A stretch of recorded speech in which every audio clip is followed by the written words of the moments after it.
welcome or welcome back to my channel. I'm CS Jaspreet. I hope you all are doing well and preparing for your exams. Welcome back to another academic session. आज हम पढ़ेंगे meetings of board and committees as well.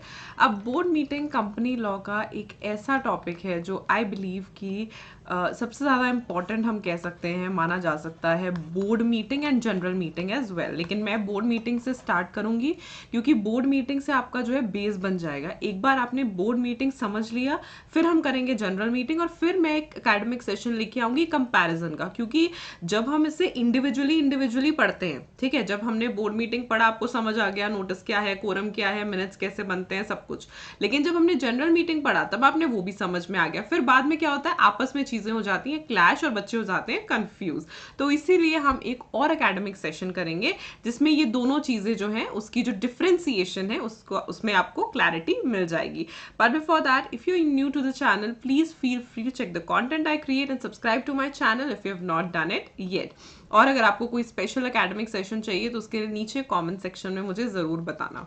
So firstly अगर मैं आपसे पूछूं कि board meeting का मतलब क्या होता है, what do you mean by board meeting. Board meeting is simply जब सारा का सारा बोर्ड, अब देखो all of you having commerce background, आप सबको पता होता है कि कंपनी फॉर्म ऑफ बिजनेस जो है, कंपनी फॉर्म ऑफ बिजनेस जो है that is owned by share holders, right, but managed by the board of directors. क्यों? इसके पीछे एक बहुत ही सिंपल सा रीजन था कि शेयर होल्डर्स वो लोग होते हैं जिनके पास पैसा होता है, जो पैसा लगा सकते हैं, लेकिन उनके पास एक्सपर्टीज नहीं है. उसके लिए हम लेके आते हैं बोर्ड को. बोर्ड में सारे एक से एक एक्सपर्ट लोग बैठते हैं जो कि मैनेज करते हैं, ठीक है. तो इस तरीके से ओनरशिप और मैनेजमेंट जो है अलग अलग चलती है under the company form of business. तो जब बोर्ड ऑफ डायरेक्टर्स मिलते हैं, you know, when they meet at the time of meeting, उसे हम कहते हैं meeting of the board. Meeting of the board, ये सारा का सारा सोर्स है स्टडी मटेरियल ऑफ ICSI, ठीक है. अगर आप CS के स्टूडेंट हो तो आपके पास होगा ये स्टडी मटेरियल, तो आपको पता चल जाएगा, right. So what is a board meeting? Meeting of board means duly convened, held and conducted meeting. ये तीनों के तीनों वर्ड्स अपने आप में बहुत जरूरी है, ठीक है. Duly means properly, duly means validly, ठीक है. एक ही होता है कि हाँ भाई कन्वीन करा दी, कंडक्ट करवा दी, हेल्ड करवा दी, लेकिन वो ड्यूली कन्वीन्ड नहीं होगी अगर आपने उसे प्रॉपरली नहीं करवाया, ठीक है. फॉर एग्जाम्पल, इसका एक एग्जाम्पल लेते हैं, जैसे कि कोरम, यानी कि मिनिमम नंबर ऑफ डायरेक्टर्स जो कि होनी चाहिए. आपको पता होना चाहिए कि कोरम सिर्फ स्टार्टिंग में ही नहीं, थ्रू आउट द मीटिंग होनी चाहिए. द ट्रांजैक्शंस जो कोरम के बिना कंडक्ट हो जाती हैं, वो सारी ट्रांजैक्शंस जो है वो वॉइड मानी जाती हैं. तो ऐसी मीटिंग को हम ड्यूली कन्वीन्ड मीटिंग नहीं कहेंगे. तो इसलिए जहां पे वर्ड ड्यूली आता है उसका मतलब है कि वैलिडली और ढंग से जो मीटिंग कन्वीन करवाई गई है उसे हम कहते हैं ड्यूली. सो ड्यूली, हर मीटिंग में तीन चीजें होती हैं, duly convened, duly held and duly conducted. जो प्रॉपरली मीटिंग्स होती हैं, ये तीनों चीजें होंगी, वो भी ऑफ बोर्ड ऑफ डायरेक्टर्स. उन्हें हम कहते हैं बोर्ड मीटिंग, उन्हें हम कहते हैं बोर्ड मीटिंग. अगर मैं आपको सिंपल लैंग्वेज में बताऊं तो सिंपली इसका ये मतलब है कि जो भी कंपनी की ट्रांजैक्शंस एग्जीक्यूट की जाती हैं, ठीक है, वो कहाँ से एग्जीक्यूट होती हैं, वो कहाँ टेकअप होती हैं, उसके डिसीजंस कहाँ होते हैं, मेजरली जो कंपनी का अंदर का काम होता है वो सारी की सारी बोर्ड मीटिंग में ही करी जाती हैं, ठीक है. तो बोर्ड मीटिंग इसलिए it is very very important. So board meeting जो है वो करवानी ही करवानी है. ये कंपनीज एक्ट में भी इसके लिए प्रोविजंस हैं, सेक्रेटरियल स्टैंडर्ड्स में भी इसके लिए प्रोविजंस हैं, तो वो आपको देखना है about board meeting. What are the essentials for an effective board meeting? अब वो कह रहे हैं कि अगर आप एक इफेक्टिव बोर्ड मीटिंग कराते हो तो उसकी essential requirements क्या है. Starting with the first thing, meeting has a purpose. बिल्कुल, अगर आप मिल रहे हो तो ऐसे ही नहीं कि हाँ बस बातचीत करनी है तो हम मिल रहे हैं, that is not there. Of course पूरा का पूरा एजेंडा होता है, पूरा का पूरा बिजनेस सेटअप होता है कि क्या बिजनेस कंडक्ट करवाना है, वो चीज. Secondly, members of the board have been provided with adequate notice and appropriate materials in advance. तो ये बड़ी इंपॉर्टेंट चीज है. आगे चल के हम नोटिस के बारे में पढ़ेंगे. तो चाहे हो बोर्ड मीटिंग, चाहे हो जनरल मीटिंग, आपको इन्फॉर्मेशन तो देनी है, ठीक है. एक नोटिस प्रोवाइड करना है, उसके लिए एक टाइम लिमिट फिक्स्ड है. बोर्ड मीटिंग का अलग टाइम लिमिट है, जनरल मीटिंग का अलग टाइम लिमिट है. उस टाइम लिमिट के अंदर अंदर आपको जो है नोटिस देना होता है, एंड मटेरियल्स इन एडवांस में हम एजेंडा कंसिडर कर लेते हैं। मेजरली एजेंडा ही होता है जिसमें सारे की सारी जो बिजनेस टू बी ट्रांजैक्टेड है वो होते हैं, ताकि लोग जो है वो पहले से स्टडी करके आए, डायरेक्टर्स जो है वो पहले से स्टडी करके आए कि एक्चुअली में मीटिंग में क्या बिजनेसेस टेकअप होने वाले हैं, और अपना थोड़ा सा एक माइंड बना के आए, राइट। इस चेयर्ड इफेक्टिवली का मतलब है कि मीटिंग में एक चेयरपर्सन होना चाहिए, चेयरमैन होना चाहिए। I would rather use the word chairperson, ठीक है, क्योंकि वो विमेन भी हो सकती है। सो इसीलिए चेयर्ड इफेक्टिवली चेयरमैन होना चाहिए, ठीक है। वो चेयरमैन ऑफ द कंपनी भी हो सकता है, अगर नहीं है, या कोई सेपरेट आपने चेयरमैन लगाया है, या कोई नहीं है, तो अपने में से किसी एक को वो इलेक्ट कर सकते हैं एज चेयरमैन। बेसिकली अगर मीटिंग हो रही है तो चेयरमैन की भी रिक्वायरमेंट होती ही होती है, चेयरपर्सन की rather. Follow proper meeting procedures and respect the time of board members. बिल्कुल प्रॉपर प्रोसीजर के साथ हो, तरीके के साथ हो। Have clear supporting documents such as an agenda with detailed notes, minutes and other reports. जो भी रिक्वायरमेंट है डॉक्यूमेंट्स की वो सारी होनी चाहिए। Agenda is separate section where in progress of ongoing matters is covered from meeting to meeting till that matter gets closed. Agenda also has section of action taken reports in the previous meeting. So जो भी business transact करने हैं, अगर आपको चीजें ratify करनी है, अगर आपको कोई ऐसी चीजें हैं जो चलती आ रही हैं, ऑन गोइंग मैटर्स हैं, उसके लिए एजेंडा में आपने अलग से आप बना के रखो कि इतनी आइटम्स जो है वो इसी चीज के लिए हैं, इतनी आइटम्स जो है वो रिपोर्ट्स जो प्रीवियस मीटिंग से कैरी फॉरवर्ड होके आ रही हैं वो चीजें, and to be documented with minutes. बिल्कुल दो चीजें हैं, अगर आपने यहाँ पे अभी नोटिस किया हो तो दो वर्ड्स का मैंने यूज किया, एक होगा एजेंडा एंड दूसरा होता है मिनट्स। ठीक है। एजेंडा आता है बिफोर द मीटिंग, मीटिंग होने से पहले जिस भी डिपार्टमेंट से रिलेटेड जो भी बिजनेस है वो एक एजेंडा क्रिएट करते हैं, एट द एंड एक ड्राफ्ट रेजोल्यूशन देते हैं, एक प्रपोज्ड रेजोल्यूशन देते हैं कि ये डिसीजन होना चाहिए, राइट। और हमारा ये बिजनेस है, हम ये चीज करना चाहते हैं, एवरीथिंग एक detailed business to be transacted का एक प्रपोजल बन के आता है। मिनट्स जो होते हैं वो एक तो आफ्टर द मीटिंग होते हैं, और होता है डिसीजन, ठीक है, after the meeting and decision, कि जब agenda during the meeting discuss हुआ, सारे के सारे डायरेक्टर्स बैठे थे, एजेंडा डिस्कस हुआ, सबने अपने अपने व्यूज दिए, तो क्या वो एजेंडा पास हो गया या नहीं हो पाया, राइट। उसे कॉन्सेंट मिली या नहीं मिली। अगर एजेंडा होता है वो बिफोर द मीटिंग होता है, जो मिनट्स होते हैं वो आफ्टर द मीटिंग होते हैं। एजेंडा में एक प्रपोज्ड रेजोल्यूशन आता है, ठीक है, कि ये बिजनेस है, ये हम करना चाहते हैं। फिर जो मिनट्स होते हैं वो आफ्टर द मीटिंग होते हैं, क्योंकि एजेंडा डिस्कस हुआ मीटिंग में, ठीक है, कितने लोगों ने यस बोला, कितने लोगों ने नो बोला, वो चीज रिकॉर्ड होती है, और फिर मिनट्स जो है ड्राफ्ट होते हैं विद फाइनल रेजोल्यूशंस, ठीक है। अगर ऑर्डिनरी होगा then votes in favour should be more than votes against, और अगर स्पेशल होगा then votes in favour should be 3 times votes against, ठीक है। हमें इसी तरीके से लिखना है, अपने तरीके से नहीं लिखना, अपनी लैंग्वेज में नहीं लिखना, जो एग्जैक्ट बेयर एक्ट कहता है या बेयर एक्ट की लैंग्वेज कहती है, try to stick to that, that will help you, right. तो ये एजेंडा और ये मिनट्स में फर्क होता है, हालांकि डिटेल में हम आगे चल के पढ़ेंगे, राइट। इसके बाद एक बुक में बहुत अच्छा क्वेश्चन उन्होंने दिया है आईसीएसआई ने, दे से डज अ कैजुअल गैदरिंग और conversation between members of the board constitute a board meeting. जो मैंने आपको पहले ही बोला कि बस ऐसे ही मिल रहे हैं, the answer is no, the answer is no. हमने इफेक्टिव एसेंशियल्स में भी क्या पढ़ा था, the meeting should have a purpose, a mere coincidental physical presence of all directors at one place cannot constitute a meeting। के by chance सारे जन इकट्ठे हैं तो आप बोलो कि ये मीटिंग है, ऐसा नहीं होता। तो फिर what is the need of notice, right, what is the need of agenda, वो सारी चीज फिर ओवरलुक हो जाती है ना, राइट। तो ऐसा नहीं है कि सब इकट्ठा हुए, कोई रीजन होना चाहिए, बिजनेसेस ट्रांजैक्ट होने चाहिए, कोई it should always add to the business, ठीक है। ऐसा नहीं है कि भाई इकट्ठे हैं तो हाँ ठीक है मीटिंग हो रही है, it is not that, right. So I hope कि इतनी छोटी सी बात अभी यहाँ तक आपको समझ आ गई है। इसके आगे हम चलते हैं 173 सेक्शन पे, जो सबसे ज्यादा इंपॉर्टेंट है regarding meetings of the board. तो सेक्शन 173 आपको लर्न करना है, और बहुत सारे बच्चे बोलते हैं जब पूछते हैं कि हाँ जी सेक्शन 173 क्या है, तो they call it board meeting, but जाके गूगल सर्च करना, 173 सेक्शन का एक्चुअल नेम है meetings of the board. Board meeting इसका नाम है ही नहीं। If you could see,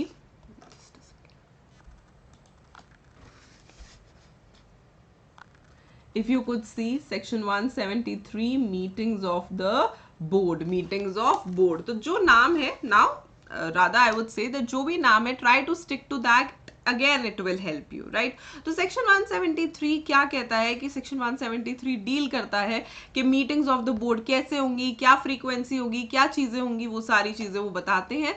further 118(10) of the act, every company shall observe the secretarial standards also. हाँ जी, तो आपको पता होगा कि रिसेंटली आईसीएसआई ने सेक्रेटेरियल स्टैंडर्ड्स निकाले थे, जिससे फर्स्ट 2 जो है वो मैंडेटरी किए थे स्टूडेंट्स के लिए, SS1 which relates to board meeting and SS2 which relates to general meeting, SS1 which relates to board meeting and SS2 which relates to general meeting, जो कि आपके सिलेबस में भी है।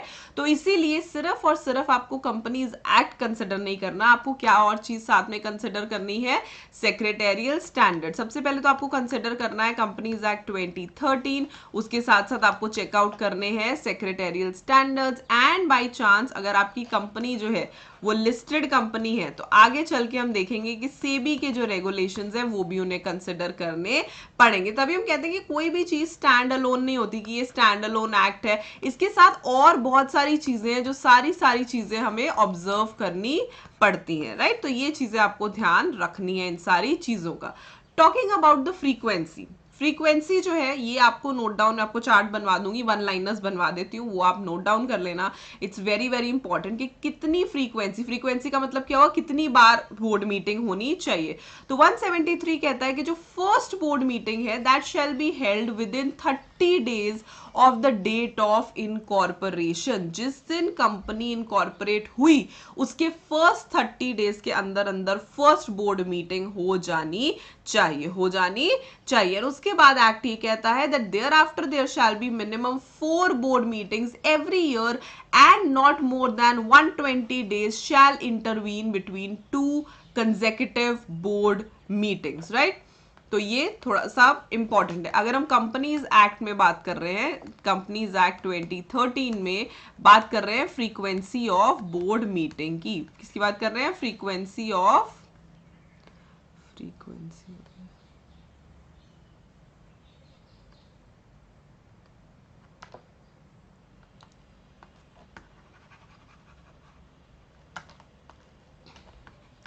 तो हम बात कर रहे हैं फ्रीक्वेंसी ऑफ बोर्ड मीटिंग की, फ्रीक्वेंसी ऑफ बोर्ड मीटिंग की। तो फ्रीक्वेंसी ऑफ बोर्ड मीटिंग जो है that has to do with companies act में सबसे पहली चीज कि फर्स्ट बोर्ड मीटिंग कब होगी, कंपनीज एक्ट के हिसाब से फर्स्ट बोर्ड मीटिंग हो जानी चाहिए within 30 days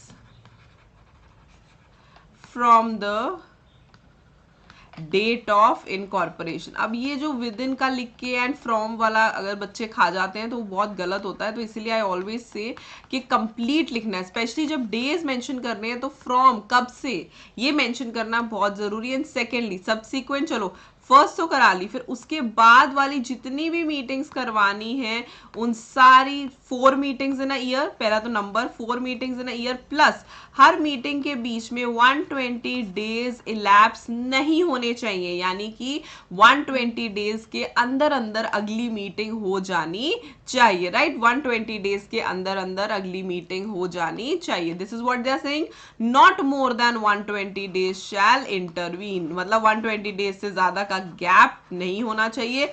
next meeting जो है वो विद इन 120 days हो जानी चाहिए। So 4 board meetings every year and not more than 120 days shall intervene between 2 consecutive board meetings, right. इसके आगे जो है the board of directors of equity listed company जो है वो भी कहते हैं कि at least 4 times in a year मिले with a maximum time gap of 120 days between any 2 meetings which is definitely same. तो लिस्टेड कंपनीज का और सेबी एलओडीआर रेगुलेशंस का बिल्कुल सेम है, कंपनीज एक्ट का और सेबी एलओडीआर रेगुलेशंस का बिल्कुल सेम है, इसमें कोई भी डिफरेंस नहीं है। फर्दर SS1 क्या कहता है, issued by ICSI clarifies the company shall hold at least 4 meetings in each calendar year with a maximum interval of 120 days between any 2 consecutive meetings. Furthermore, SS1 states that the company shall hold the first board meeting within 30 days from the date of incorporation. It shall be sufficient if the maximum interval is 120 days. So probably सारी चीजें जो है same है, similar है। जैसे illustration भी आ गई तो उन्होंने कहा कि if a company is incorporate on 15th June तो first board meeting with in 30 days हो जानी चाहिए, यानी कि 14 जुलाई तक। If the meeting is held on 10th July the next shall be held within 120 days from 10th July, within 120 days from 10th जुलाई। तो पहले हम इतनी चीज समझते हैं, फिर नेक्स्ट ओपीसी पे आते हैं, ठीक है। तो ये अभी हम बात कर रहे हैं फ्रीक्वेंसी ऑफ बोर्ड मीटिंग की। अब मैं बार बार बोर्ड मीटिंग इसलिए कह रही हूँ क्योंकि जनरल मीटिंग के लिए ये सारी चीजें डिफरेंट होती हैं, इसलिए आपको डिफरेंस जो है पता होना चाहिए। एक तो हमारा हो गया कंपनीज एक्ट, दूसरा हमारे हो गए सेक्रेटेरियल स्टैंडर्ड्स, और तीसरे हमारे हो गए सेबी एलओडीआर रेगुलेशंस, यानी कि जो लिस्टेड कंपनीज पे एप्लीकेबल होंगे वो वाले। अब इसमें सबसे पहली बात अगर हम करेंगे कंपनीज एक्ट की, तो कंपनीज एक्ट ये कहता है कि एटलीस्ट जो फर्स्ट मीटिंग है वो हो जानी चाहिए within 30 days of incorporation, with in 30 days of incorporation. Secretarial standard भी यही कहता है कि फर्स्ट मीटिंग जो है with in 30 days of incorporation हो जानी चाहिए। इसमें सेबी का कुछ स्पेशल रेगुलेशन नहीं है, तो यानी कि कंपनीज एक्ट वाला ही चल जाएगा। फिर बात आती है नंबर ऑफ मीटिंग्स पे। नंबर ऑफ मीटिंग्स ये कहते हैं कि 4 इन ईच ईयर या एवरी ईयर, तो ऐसा उन्होंने कुछ स्पेसिफाई नहीं किया, लेकिन एसएस क्या कहता है, 4 in every calendar year, ठीक है, 4 in every calendar year and the same here goes 4 in each year. तो इसमें वो बता नहीं रहे हैं कि कैलेंडर ईयर लें, फाइनेंशियल ईयर लें, यहाँ पे भी यही था 4 in a year, वहां पे भी यही था 4 times in a year। तो बट यहाँ पे वो कह रहा है कि कैलेंडर ईयर में। अब जहां पे तो देखो ट्रांजैक्शंस बहुत ज्यादा होती हैं, बोर्ड मीटिंग्स बहुत फ्रीक्वेंटली होती हैं, तो ऐसा कोई प्रॉब्लम आना नहीं चाहिए। और अगर हम गैप की बात करें तो तीनों में सेम है, 120 डेज 120 डेज 120 डेज, यानी कि एक मीटिंग जब हो जाती है तो अगली मीटिंग 120 डेज के अंदर अंदर, नॉट मोर देन 120 डेज बोला ना, शैल इंटरवीन, या maximum gap should be 120 days, तो उसका यही मतलब है कि 120 डेज के अंदर अंदर जो है नेक्स्ट मीटिंग हो जानी चाहिए, 120 डेज लैप्स नहीं होने चाहिए। तो ये वाली जो एक टेबल है वो आप बना सकते हो for your future reference, it will help you, right. अभी आ गए सेबी एलओडीआर के regulations meetings of the board पे। रेगुलेशन 29 बोल रहा है the listed entity shall give prior intimation to stock exchange about the meetings of the board of directors in which any of the following proposals is to be considered. इसका भी मैं आपको एक chart बनवाऊंगी, क्योंकि ये जो इंटीमेशन है इसका नंबर ऑफ डेज फिक्स्ड है कि इतने नंबर ऑफ डेज से पहले। प्रायर का मतलब समझते हो, पहले। इंटीमेशन का मतलब होता है बताना, इन्फॉर्म करना। प्रायर का मतलब है बिफोर हैंड इन्फॉर्म करना। तो लिस्टेड एंटिटी कुछ भी कर रही है, जो भी ट्रांजैक्शंस उनकी कंपनी में हो रहे हैं, कुछ भी हो रहा है, उसके लिए एक रिक्वायरमेंट होती है, उसके लिए एक जरूरत होती है कि वो ऑलमोस्ट हर चीज जो है सेबी को बताती है, विच इज अ मस्ट, और बताना चाहिए, राइट। तो इसीलिए इसके लिए उन्होंने बोला कि ये सारी चीजों के लिए उसे प्रायर इंटीमेशन जो है देनी है। अब वो प्रायर इंटीमेशन कितने दिनों की है वो हम आगे चलेंगे, पहले आप ये देख लो कि कौन से ट्रांजैक्शंस के लिए। पहली, अगर आप फाइनेंशियल रिजल्ट्स कंसिडर कर रहे हो, क्वार्टरली, हाफ ईयरली, एनुअल, मतलब वो कुछ भी हो सकते हैं, ठीक है, चाहे क्वार्टरली हो, चाहे मंथली हो, चाहे हाफ ईयरली हो, चाहे एनुअली हो, लेकिन when you are considering them तब आपको स्टॉक एक्सचेंज को बताना पड़ेगा। प्रपोजल फॉर बायबैक, बिल्कुल, अगर आप अपनी सिक्योरिटीज बाय बैक कर रहे हो, because that's considered to be a very big deal, तो इसीलिए आपको बताना पड़ेगा। Voluntary delisting by the listed entity from stock exchange, तो भी आपको बताना पड़ेगा। फंड रेजिंग, ठीक है, फंड रेजिंग कैसे होती है, पैसा कैपिटल कैसे रेज किया जाता है, अगर पब्लिक ऑफर हुआ, राइट इशू हुआ, एडीआस जीडीआस गए, या एफसीसी बॉन्ड्स गए, क्वालिफाइड इंस्टीट्यूशंस प्लेसमेंट हुआ, डेट इशू, प्रेफरेंशियल इशू, या कोई और मेथड जिससे फंड्स रेज किए जा रहे हैं, अगर आप ऐसा कुछ भी कर रहे हो तो भी आपको स्टॉक एक्सचेंज में बताना पड़ेगा। डिक्लेरेशन और recommendation of dividend, issue of convertible securities including convertible debentures और of debentures carrying a right to subscribe to equity shares और passing over of the dividend. तो अगर आप डिविडेंड डिक्लेयर कर रहे हो या डिविडेंड रिकमेंड कर रहे हो या कन्वर्टेबल जो सिक्योरिटीज है उन्हें इशू कर रहे हो, तो वो सारी चीजें। The proposal for declaration of bonus securities, तो इन सारी चीजों में इट्स अ मस्ट कि आपको एक प्रायर इंटीमेशन देनी पड़ेगी स्टॉक एक्सचेंज को, राइट, कि हम ये सारी चीजें जो है इस बोर्ड मीटिंग में कंसिडर करने वाले हैं। सो अभी हम बात करेंगे कि कितने नंबर ऑफ डेज है, ठीक है, क्योंकि प्रायर इंटीमेशन तो है, लेकिन प्रायर इंटीमेशन की जो डेज है वो डिफरेंट है। आप देखोगे जैसे फर्स्ट में उसने बोल दिया कि सिर्फ हमें कितने देखने हैं, 2 वर्किंग डेज, ठीक है, ये एक उसने जनरल क्लॉज डाल दिया, at least 2 working days in advance excluding the date of intimation and date of meeting, right. तो डेट ऑफ मीटिंग भी निकाल देनी है और डेट ऑफ इंटीमेशन भी निकाल देनी है, लेकिन प्रोवाइडेड जहां पे बात हम फाइनेंशियल स्टेटमेंट्स की कर रहे हैं वहां पे ये इंक्रीज होके हो जाते हैं 5 डेज एटलीस्ट, मतलब कम से कम 5 डेज, 5 डेज से ज्यादा ही होना चाहिए, at least 5 days in advance excluding the date of the intimation and date of payment, and such intimation shall include the date of such meeting of the board of directors. So intimation में आपको बताना है basically intimation किस चीज की है, ठीक, किस दिन मीटिंग करनी है, यही बात है ना, डेट ऑफ सच मीटिंग। तो पहले आप इतनी चीज समझो, ठीक है। अगर हम फर्स्ट स्लाइड पे वापस जाते हैं तो अगर हम पिछली स्लाइड पे वापस जाते हैं तो हमने क्या पढ़ा कि मीटिंग्स ऑफ द बोर्ड, देखो जहां पे भी बात आती है हमारी सेबी की रेगुलेशंस की, ठीक है, तो सेबी एलओडीआर रेगुलेशंस जो हैं वो किसके लिए है, लिस्टेड एंटिटीज के लिए। और जहां पे भी वर्ड लिस्टेड आ गया वहां पे आपने ये सोच लेना है कि लिस्टेड जो भी करती है इसे अपनी रेगुलेटरी बॉडी यानी कि स्टॉक एक्सचेंज में बताना ही बताना है कि भाई आपके यहाँ या आपकी कंपनी में एक्चुअली हो क्या रहा है, right. So the major point is that कि यहाँ पे अब इन्होंने कुछ चीजें बताई जिसके लिए उन्हें प्रायर इंटीमेशन देना है, ठीक है। एज द नेम सजेस्ट, मैंने आपको पहले ही बताया, प्रायर मतलब पहले और इंटीमेशन मतलब पहले बताना है, प्रायर इंटीमेशन देनी है, राइट। और वो क्या क्या चीजें थी, financial results, buyback, voluntary delisting, raising of further funds, declaration and proposal for declaration of bonus securities, ठीक है। अब कितने दिन पहले बताना है, ठीक है। पहला उन्होंने बोला कि एटलीस्ट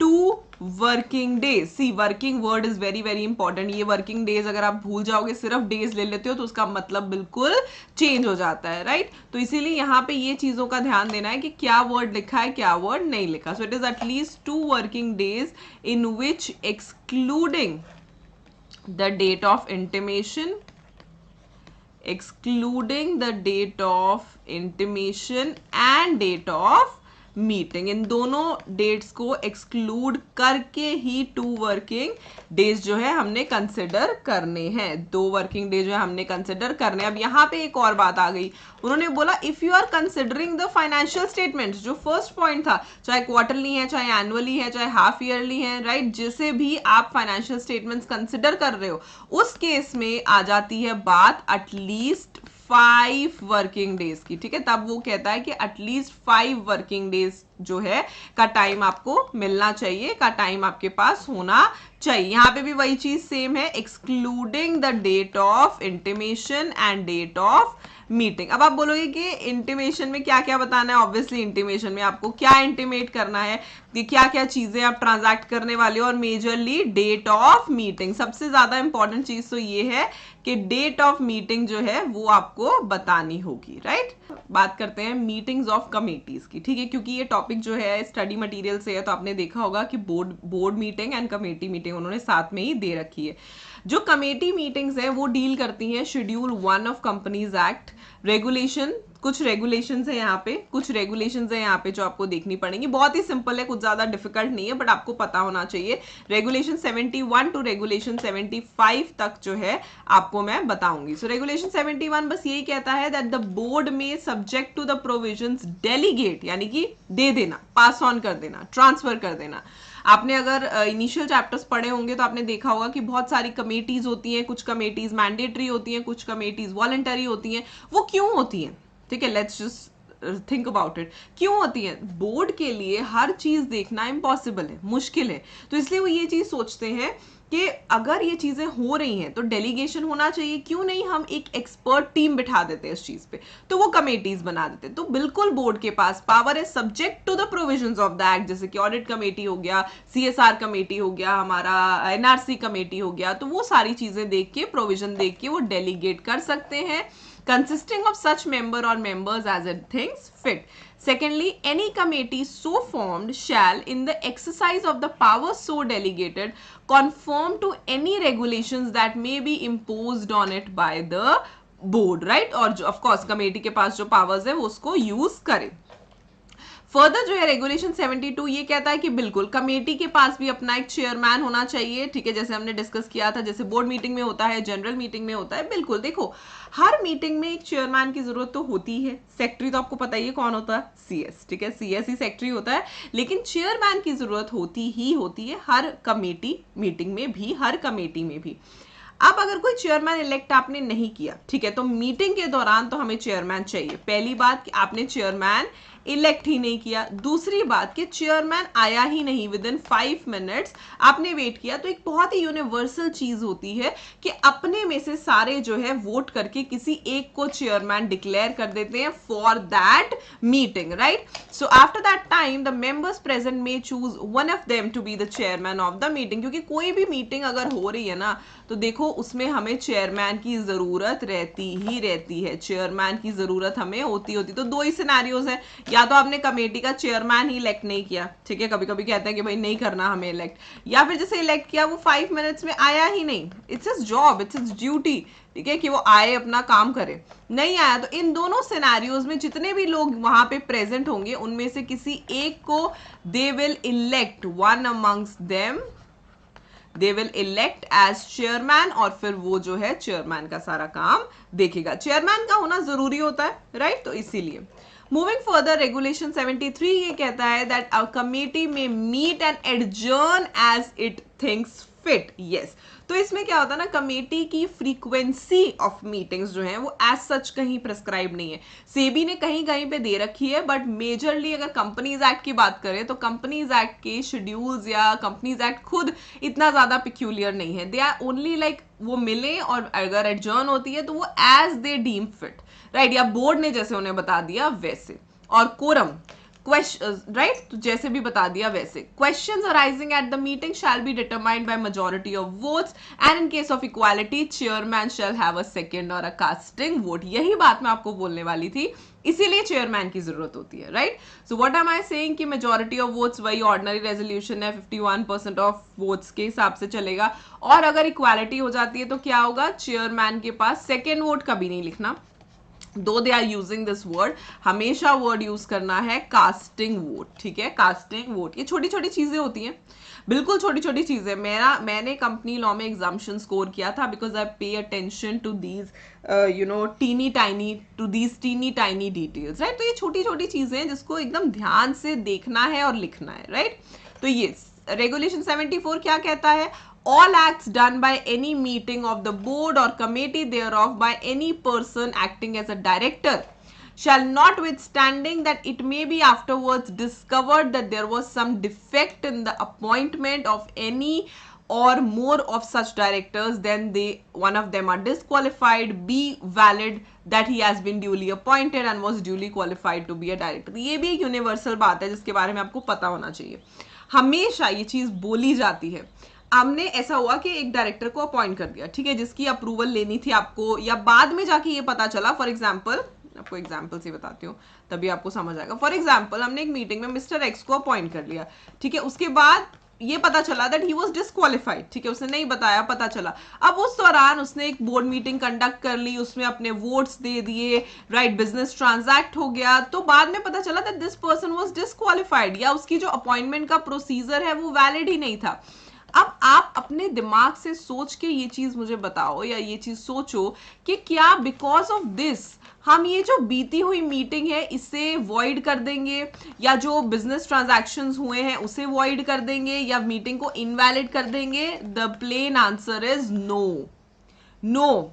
अगर ऐसा होगा ना, देखो बोर्ड मीटिंग में मेजरली क्या होता है मैं आपको बताती हूँ। मेजरली होता है कि कोई बिजनेस सेटअप है, ठीक है, फॉर एग्जांपल कोई कंपनी है, ठीक है, कंपनी का फॉर एग्जांपल कंपनी में कैसे हमें मैन्युफैक्चरर करवाने हैं, ठीक है, ये चीज स्टार्ट करवानी है, ये काम करवाना है, ये चीज करवानी, तो majorly day to day businesses के बारे में बात होती है। इसीलिए बड़ी कंपनीज में बहुत सारी बोर्ड मीटिंग्स होती हैं, बिकॉज वहां पे काम चलता ही रहता है, राइट? अब आप ये सोचो कि बाद में पता चला कि आपने उस मीटिंग में काम स्टार्ट करवा दिया, सब कुछ करवा दिया, बाद में पता चला कि ये डायरेक्टर तो डिस्क्वालिफाइड था, तो क्या आप वो चीज रुकवा दोगे? क्या आप वो चीज रिवर्स करवा दोगे? आंसर इज नो, ऐसा नहीं होता।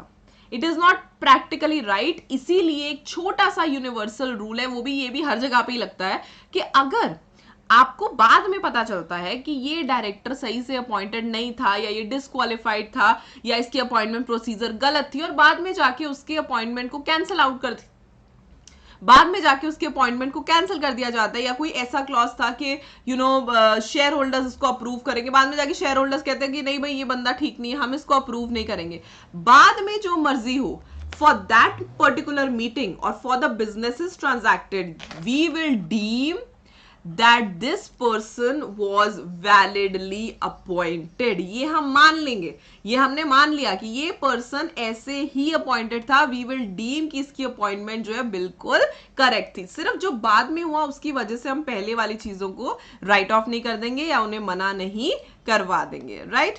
Moving further to last regulation 75, जिसमें ये कहता है save as otherwise expressly provided in the act, a resolution in writing signed by all the members of the board or committee for the time being entitled to receive notice of a meeting shall be valid and effective as it has been passed at the meeting of board or committee duly convened and held. अगर कोई resolution in writing जाता है, सबने sign कर दिया, for example जैसे passing of resolution bye circulation गया, right, सबने साइन कर दिया, तो वो ड्यूली एडमिटेड है कि जैसे कि मीटिंग में पास हुआ वैसे ही यहाँ पे पास भी हो गया. राइट. सो ये कुछ रेगुलेशन है, बहुत सिंपल है, बहुत सिंपल है. कमेटी के जो रेगुलेशन है 71 to 75 बहुत ही प्लेन, बहुत ही सिंपल है. राइट.